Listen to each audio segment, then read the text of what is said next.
Llevo ya 3 años viviendo en un mundo que huele exactamente como me gusta a ellos, no a mí. Aquí, en este inmenso piso de Madrid, en una planta 25 de la Castellana, el aire es estéril, filtrado, con un ligero aroma artificial a cáscara de limón que rocía un humidificador de última generación. Huele a dinero y a una vida ajena. Mi mundo, el de verdad, olía de otra forma. Olía a viruta fresca en el viejo taller, al metal caliente de la soldadora y a ese olor ligeramente ácido de la tierra fértil en las manos tras trabajar en el huerto de Salamanca. Este contraste me perseguía constantemente, como el zumbido tenue pero molesto de un frigorífico de alta gama que nunca se apaga. Yo, Sergio Alonso, un jubilado de 64 años, antiguo ingeniero de caminos, me sentía aquí no como un invitado, sino como un mueble viejo que han sacado de su casa y han puesto temporalmente en un rincón de un vestíbulo moderno y brillante, un mueble que no encaja con la decoración, pero que aún les da reparo tirar al punto limpio. La mañana de hoy empezó como de costumbre. Me desperté a las 6, por ese hábito forjado durante décadas a pie de obra. El sol aún no se había asomado tras las moles grises de los rascacielos, pero la ciudad ya rugía abajo como un avispero agitado. Fui a la cocina de puntillas, para no despertar a Carlos y a Elena. Su dormitorio estaba en la otra ala del piso, tras una maciza puerta de madera oscura, pero aún así temía hacer el más mínimo ruido.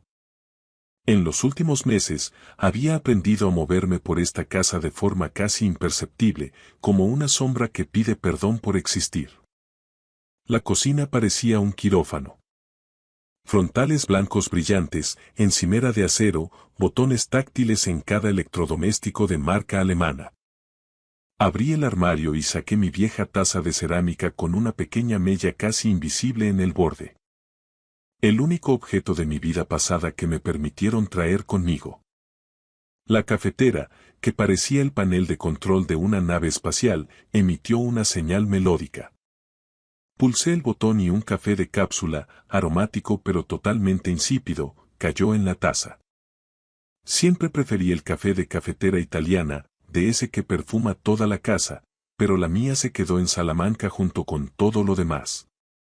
Mientras bebía el café mirando cómo despertaba Madrid entre el humo y el cristal, Elena entró en la cocina. Llevaba una bata de seda, el pelo recogido en un moño descuidado y una mascarilla de arcilla verde en la cara que la hacía parecer un ser de otro planeta. Deslizó la mirada por mi taza mellada y sus finos labios se curvaron en una mueca de desdén casi imperceptible. Buenos días, Sergio, su voz era fría como la bruma del Manzanares. Hoy se ha levantado pronto. Costumbres de viejo, Elenita, respondí, intentando que mi voz sonara lo más conciliadora posible, aunque ese diminutivo siempre parecía molestarle. No respondió nada. Abrió la nevera y sacó una botella de agua mineral premium. La vertió en un vaso alto y añadió una rodaja de limón. Cada uno de sus movimientos era medido, elegante, como los de una actriz de cine. Era guapa, con esa belleza fría pulida que queda tan bien en las portadas de las revistas de diseño. Carlos me ha pedido que te diga que esta noche tenemos invitados, dijo sin mirarme, concentrada en su ritual. Socios de un nuevo proyecto, gente importante. La cena será a las 8. Por favor, intenta quedarte en tu cuarto a partir de las 7. Ya sabes que estas reuniones de negocios son muy pesadas. El corazón se me encogió, pero me limité a asentar con la cabeza, tragándome el orgullo. Claro, lo entiendo perfectamente. No molestaré. No era la primera petición de este tipo. Al principio las disfrazaban con formas más suaves. Papá, debes de estar cansado, descansa en tu cuarto, o vamos a tomar algo con unos amigos, habrá mucho ruido y vas a estar incómodo. Ahora era una orden directa, una cláusula de exclusión. Yo era un elemento discordante que había que esconder cuando venía la gente que firmaba los cheques. Terminé el café, lavé minuciosamente la taza y la guardé en el fondo del armario. En el fregadero ya estaba su vaso. También lo lavé. Se había convertido en mi regla tácita. Recoger lo mío y, a ser posible, lo de ellos, para que tuvieran un motivo menos de queja, para ser el mueble más limpio del salón. Regresé a mi habitación. Era la más pequeña de la casa, un antiguo vestidor reconvertido que apenas albergaba una cama y una cómoda. La ventana daba a un patio interior de luces, un rectángulo de cemento donde la luz del sol nunca llegaba. En la pared colgaba una única fotografía en un marco de madera sencillo, el único rincón de la estancia que se sentía vivo. Aparecíamos mi difunta mujer, Lucía, y yo con un Carlos pequeño en brazos. Tendría unos 5 años entonces. Estábamos delante de nuestra antigua casa en Salamanca, esa que construí ladrillo a ladrillo con mis propias manos y mi propio sudor. Lucía sonreía, y en sus ojos se reflejaba toda nuestra felicidad, sencilla, de esa que no necesita humidificadores con olor a limón. Pasé el dedo por su rostro en la foto, sintiendo el frío del cristal. Mira, Lucía, cómo ha progresado nuestro hijo, susurré al vacío. Un gran director aquí en Madrid, con un piso en las nubes. Solo que parece que en estas nubes no hay sitio para su padre. Por la tarde llegó Carlos. Entró en el piso como un torbellino, soltó su maletín de piel de ubrique sobre el puff de diseño y llamó a gritos. Elena, ya estoy en casa. Salí al pasillo para saludar, intentando encontrar un resquicio del hijo que dejé en Salamanca. Hola, hijo. ¿Qué tal el día en la oficina? Me lanzó una mirada fugaz, de esas que se dan a alguien que interrumpe una marcha triunfal. Su rostro estaba tenso por el estrés, pero satisfecho a la vez.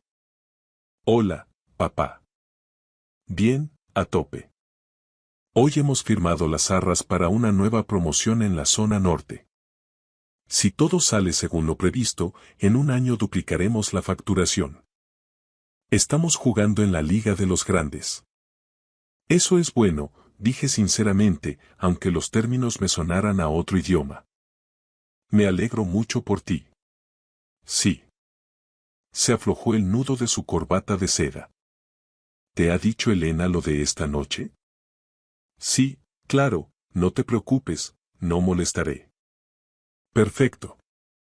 Ya caminaba hacia el dormitorio principal, perdiendo cualquier interés en mi presencia. Ah, por cierto, mañana tendremos que ir a la gestoría. Hay que firmar un documento de la empresa, un trámite de representación.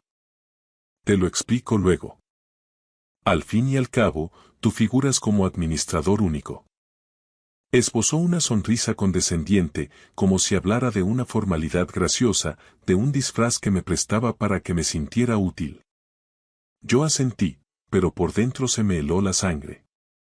Administrador único. Sí, formalmente yo era el dueño del 100% de las participaciones de Logística y Construcciones Alonso S.L., la misma empresa que ahora generaba millones y les permitía vivir en este piso de la Castellana, conducir coches alemanes de gama alta y esconderme en un vestidor cuando venían invitados de nivel.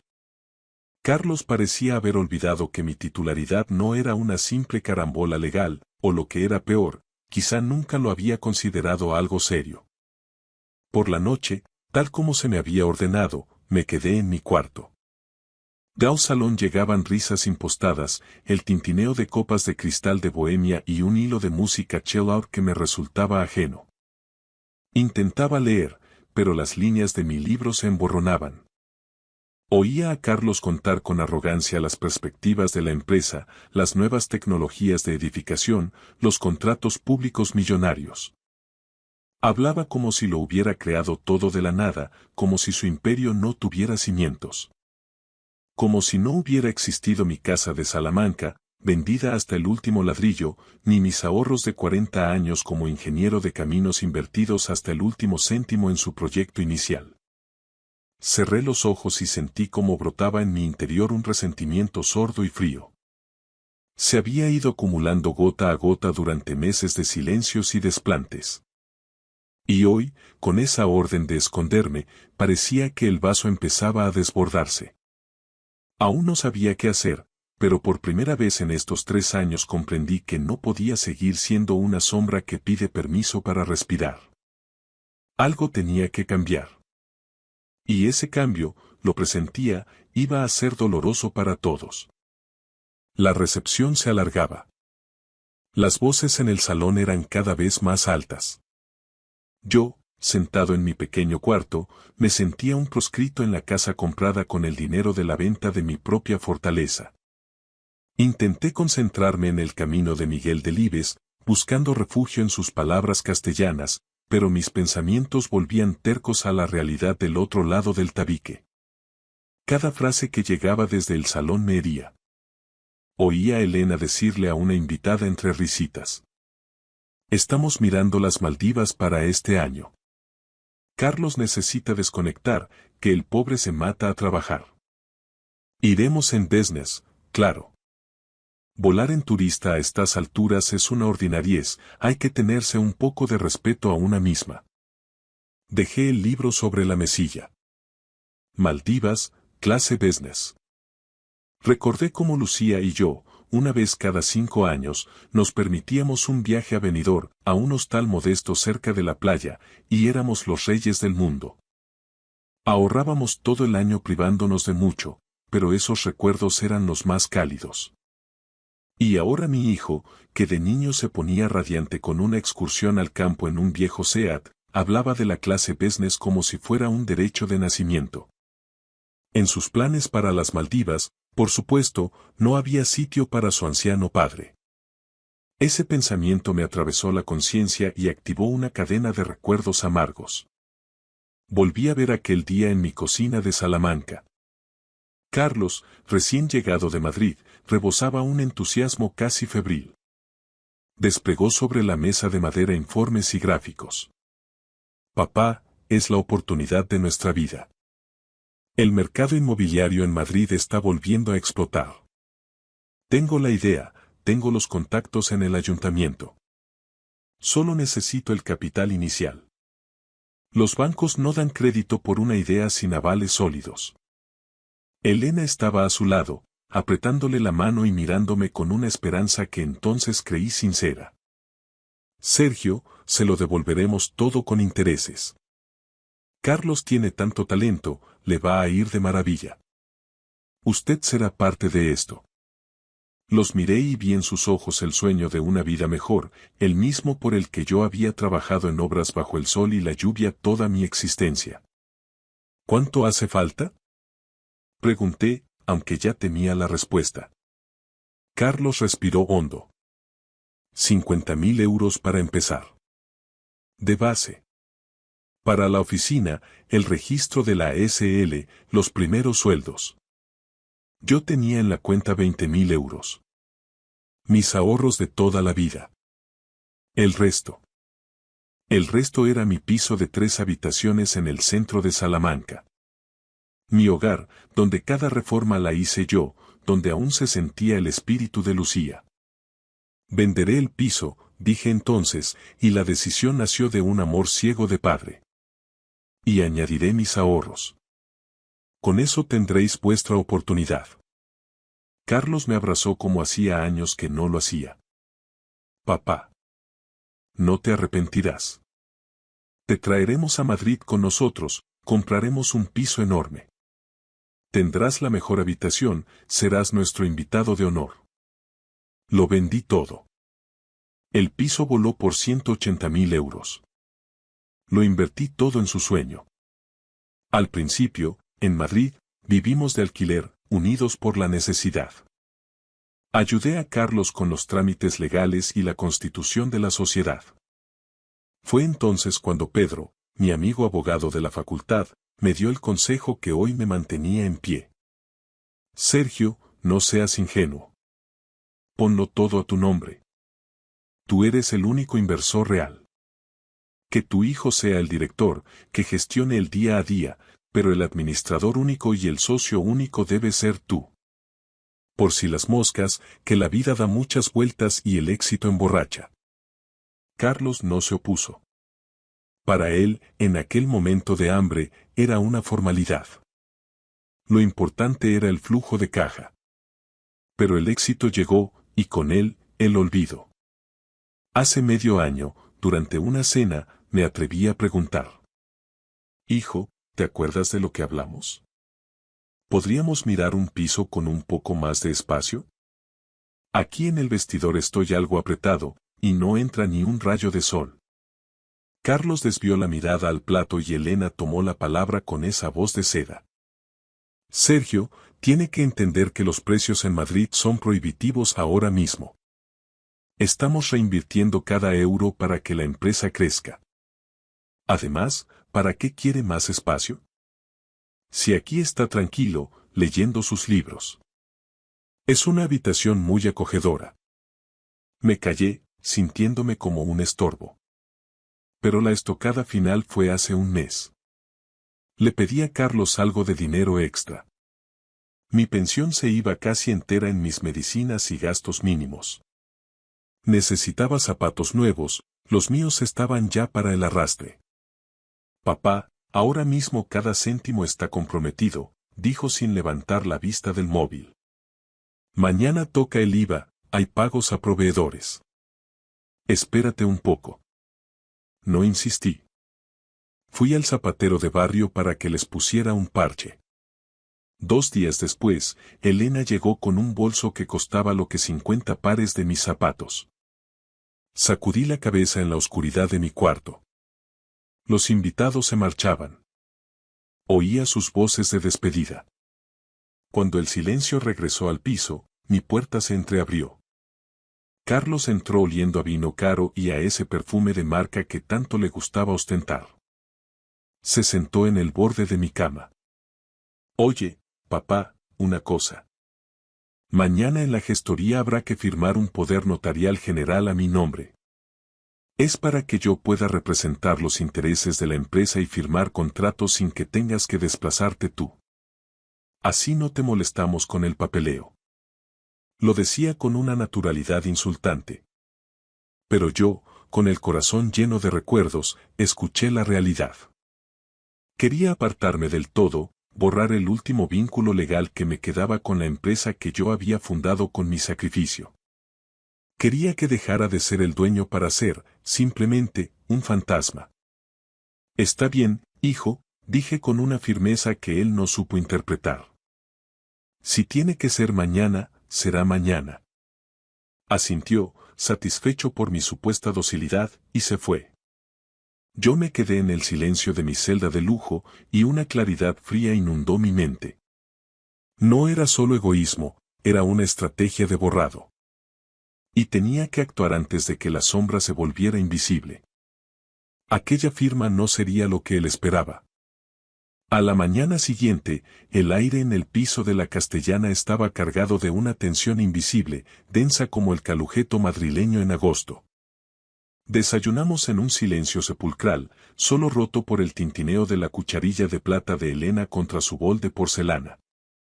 Carlos revisaba su tableta con un nerviosismo mal disimulado, moviendo la pierna rítmicamente bajo la mesa, y Elena ni siquiera me dirigió la palabra, absorta en su iPhone de última generación.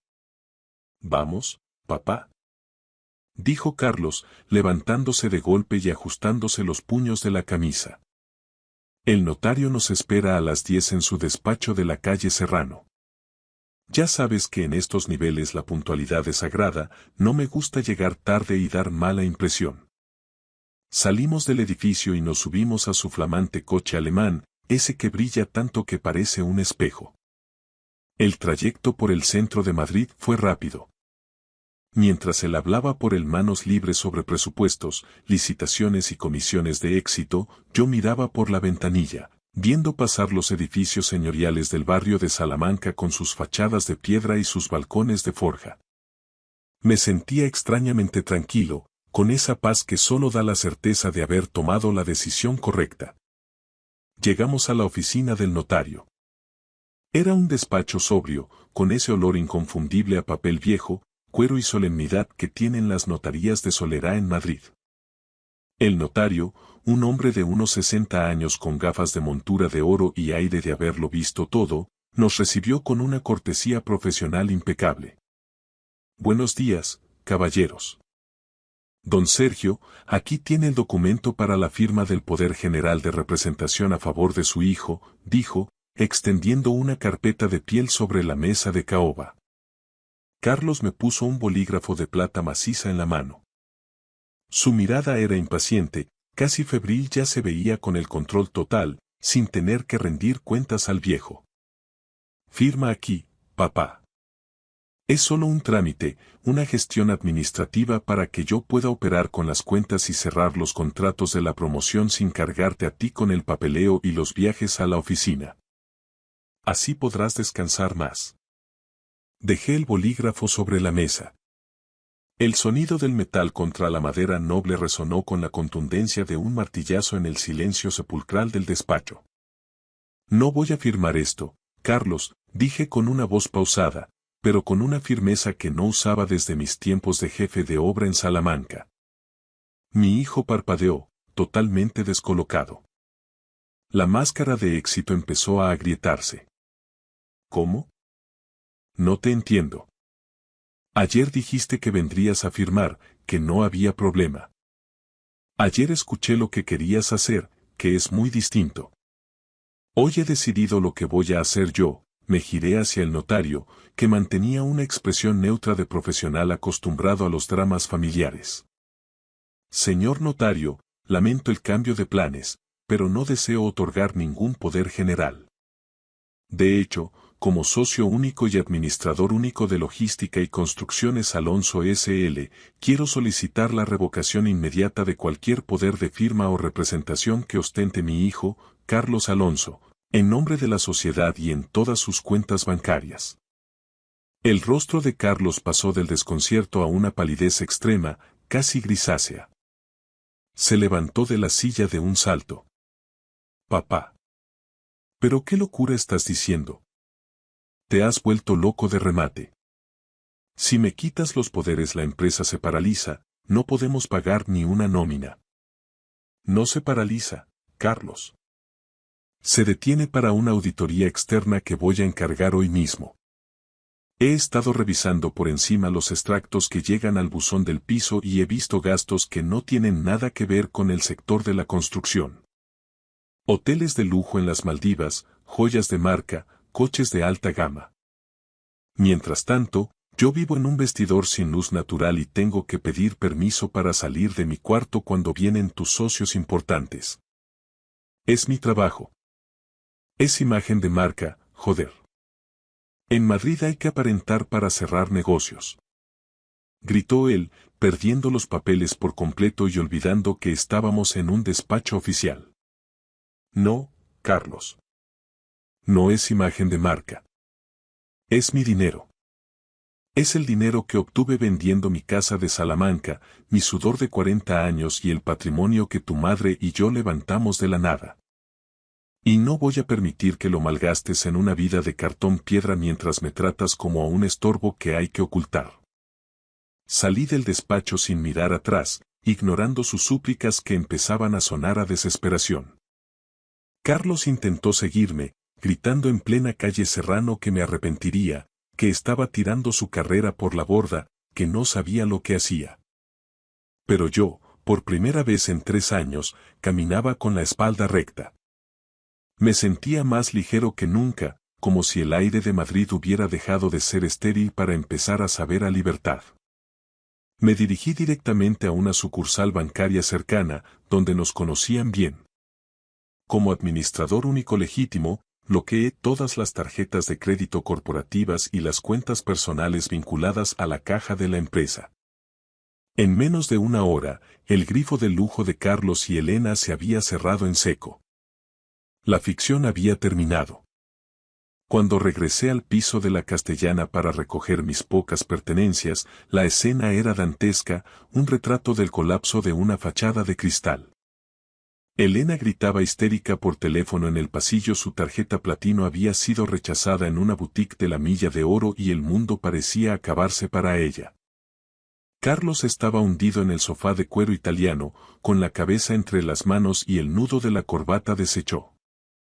Lo has destruido todo, papá, dijo con una voz quebrada, sin rastro de su arrogancia habitual. Mañana vencen los pagarés de los proveedores. Si no hay liquidez, nos van a freír a demandas. Entraremos en concurso de acreedores en una semana. No he destruido nada, hijo. Simplemente he tomado el mando del barco antes de que lo estrellaras contra las rocas, respondí con una calma que me sorprendió a mí mismo. Mañana mismo nombraré a un administrador judicial y a un gestor independiente para que pongan orden en este caos. Si la empresa es realmente viable, seguirá adelante, pero bajo mis condiciones. Y la primera condición es que yo ya no formo parte de este decorado. No vivo más aquí.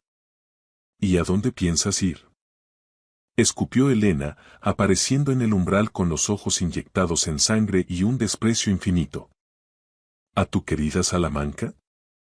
Ya no tienes casa allí, te recuerdo que la vendiste para pagarnos este estilo de vida. Vas a ser un vagabundo con acciones. Tengo algo mucho mejor que un ático en Madrid, Elena, sonreí, cerrando mi pequeña maleta. Tengo dignidad y la conciencia tranquila. Algo que tú no podrías comprar ni con todo el crédito del mundo. Esa misma tarde, me instalé en un pequeño hotel cerca de la estación de Atocha. El olor a café de verdad y el trasiego de la gente real me devolvieron la vida. Sin embargo, al día siguiente, la situación se tornó más oscura. Carlos, en un ataque de desesperación infantil, intentó entrar de madrugada en la sede de la oficina para llevarse archivos, ordenadores y documentación sensible. Por suerte, yo ya había contratado seguridad privada y cambiado las cerraduras. No era una cuestión de maldad ni de venganza, era una medida de protección para salvar lo que quedaba de mi patrimonio. Lo que descubrí tras la primera auditoría fue peor de lo que imaginaba. Carlos no solo había vivido como un jeque a costa de la sociedad, sino que había cruzado líneas rojas legales. Había falsificado mi firma en 2 pólizas de crédito personales de cuantía elevada. Eso ya no era solo ingratitud o egoísmo, era un delito penal, una traición a la sangre. Me vi obligado a tomar la decisión más difícil de mi vida, una de esas que te rompen por dentro. Fui a ver a Pedro, mi viejo amigo abogado, a su despacho. Sergio, si esto llega a oídos de la fiscalía, tu hijo se enfrenta a penas de cárcel, me advirtió Pedro, mirándome con lástima. Estamos hablando de falsedad en documento mercantil y estafa. Son palabras mayores. Él no tuvo piedad de mí ni de la memoria de Lucía cuando me convenció para vender nuestro hogar, respondí con una amargura que me quemaba la garganta. Pero no soy un verdugo, soy su padre. No quiero que acabe en Soto del Real, pero tampoco puedo permitir que siga creyendo que sus actos no tienen consecuencias. Solo quiero que aprenda, por las malas, el valor real de las cosas. A través de los abogados, le hice llegar a Carlos una propuesta de último recurso. No presentaría cargos penales y detendría la investigación si él aceptaba un acuerdo de reestructuración. Trabajaría como un empleado de base en la constructora, como un simple oficial de oficina, bajo la supervisión estricta del nuevo gestor. Tendría un sueldo de mileurista, 1.200 euros netos al mes. Sin coches de empresa, sin visas de representación, sin comidas en restaurantes de lujo. Elena, tal como yo sospechaba, no tardó ni 2 semanas en presentar la demanda de divorcio. Al ver que el grifo del dinero se había secado y que su marido ahora era un simple empleado con un sueldo humilde, su amor eterno se evaporó junto con el aroma a limón artificial del humidificador. Carlos se quedó solo, frente al espejo de su propia realidad. Han pasado 6 meses y la luz de Castilla vuelve a entrar por mi ventana. He regresado a Salamanca. No a aquel viejo piso del centro, ese ya es parte del pasado y no se puede recuperar, sino a una casita acogedora en las afueras, con un pequeño terreno y vistas a las catedrales doradas que brillan al atardecer. Resultó que, gestionando con sensatez los activos de la empresa que Carlos casi lleva a la ruina, el patrimonio es más que suficiente para asegurar una vejez digna, tranquila y sin lujos innecesarios. Carlos no aguantó la vida de un simple mileurista. Se enfurecía, pataleaba y discutía cada decisión del nuevo gestor, pero al final, bajo la presión de los abogados y ante las pruebas irrefutables de sus desfalcos, se vio obligado a morder el polvo y aceptar la derrota. Elena, tal como vaticiné, desapareció de su vida el mismo día que comprendió que las cuentas de la sociedad estaban blindadas y que los bolsos de marca se habían acabado para siempre. La última vez que vi a mi hijo fue en la estación de Chamartín, en Madrid. Yo me marchaba a casa, a mi verdadera casa. Carlos vino a la vía, pero en sus ojos no había ni rastro de arrepentimiento, solo una furia fría y un resentimiento que le deformaba el gesto. «Has ganado, padre», soltó con amargura cuando anunciaron la salida de mi Albia. «Me lo has quitado todo. El estatus, el futuro, a mi mujer. Espero que estés satisfecho con tu triunfo en esa ciudad de viejos que tanto añorabas». Metió la mano en el bolsillo de su chaqueta de marca, que ahora lucía un poco arrugada y sin el apresto de la tintorería, sacó un billete de 10 euros y me lo metió a la fuerza en el bolsillo superior de la camisa, con un gesto cargado de desprecio. «Toma, esto es para tu café por el camino. No esperes nada más de nuestra parte. Olvida mi dirección y búscate la vida». Miré aquel billete arrugado y luego a mi hijo, a quien una vez enseñé a levantar muros derechos y a ser un hombre de palabra. En ese momento no sentí dolor, ni siquiera ira. Sentí una lástima profunda. Él pensaba que me humillaba con esa limosna, sin comprender que, en ese preciso instante, yo me sentía el hombre más rico de España. Porque volvía a ser dueño de mis silencios, de mi orgullo y de mi paz. Subí al tren, me acomodé en mi asiento y, mientras el vagón empezaba a vibrar, marqué el número de Pedro. «Hola, amigo. Sí, ya estoy en marcha. Escucha, convoca mañana mismo una junta general extraordinaria en la oficina. Voy a transferir oficialmente la gestión a un fondo de administración fiduciaria para profesionalizarlo todo. Y sobre Carlos. Que siga en su puesto de oficial. Si dentro de un año demuestra que es capaz de crear valor y no solo de quemar presupuesto, revisaremos su situación. Por ahora, que aprenda lo que cuesta ganarse el pan en la calle». El tren aceleró, dejando atrás las torres de cristal y acero de la Castellana, esos gigantes que durante 3 años me habían servido de cárcel. Cerré los ojos y, por primera vez en mucho tiempo, respiré profundamente. El aire ya no olía a limón artificial ni a filtros de oficina, olía a libertad, a campo abierto y a futuro. Me llamo Sergio Alonso. Soy ingeniero, soy constructor. Y por fin he terminado de levantar la obra más difícil y necesaria de toda mi carrera. Los cimientos de mi propia libertad. Gracias por escuchar mi historia hasta el final. Si resonó contigo, dale like, escribe en los comentarios qué fue lo que más te tocó y no olvides decir de dónde eres. Suscríbete al canal, vienen muchas más historias.